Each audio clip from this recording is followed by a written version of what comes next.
মার্কিন ট্রেজারি বিভাগ জানিয়েছে ইরানি তেল বিক্রির অনুমতি তাৎক্ষণিকভাবে বাতিল করা হয়েছে। আগামী 17 জুলাইয়ের মধ্যে ইরানি তেলে যাবতীয় উৎপাদন, সরবরাহ ও বিক্রি সম্পূর্ণ বন্ধ করতে হবে। আগে এই ছাড়ের মেয়াদ ছিল 21 আগস্ট পর্যন্ত। জুনে যুদ্ধবিরতির আওতায় স্বাক্ষরিত অন্তর্বর্তী চুক্তির শর্ত হিসেবে ইরানি তেল বিক্রির এই সাময়িক ছাড় দেওয়া হয়েছিল। তবে হরমুজ প্রণালীতে বাণিজ্যিক জাহাজে ইরানের হামলাকে সেই চুক্তির সরাসরি লঙ্ঘন বলে গণ্য করেছে ওয়াশিংটন এবং সেই কারণে এই কঠোর পদক্ষেপ। ইরানের উপপররাষ্ট্রমন্ত্রী কাজেম গারিবাবাদি এই সিদ্ধান্তকে ইসলামাবাদ সমঝোতা স্মারকের সরাসরি লঙ্ঘন বলে নিন্দা জানিয়েছেন। তেহরান জানিয়েছে নিজের জাতীয় স্বার্থ ও নিরাপত্তা রক্ষায় যা প্রয়োজন তাই করবে ইরান।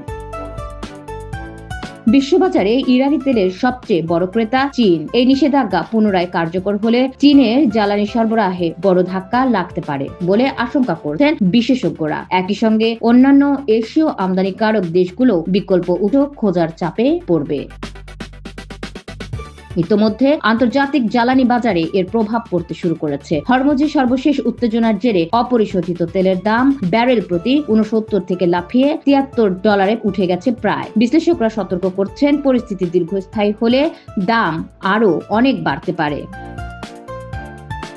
এই নিষেধাজ্ঞা পুনরায় আরব মার্কিন ইরান শান্তি আলোচনাকে আরো জটিল করে তুলেছে। হরমুজ প্রণালী স্থায়ীভাবে উন্মুক্ত রাখা এবং ইরানের পারমাণবিক কর্মসূচি নিয়ে আলোচনা এমনিতেই কঠিন পর্যায়ে ছিল। এই নতুন পদক্ষেপে দুই পক্ষের মধ্যে আস্থার সংকট আরো গভীর হলো।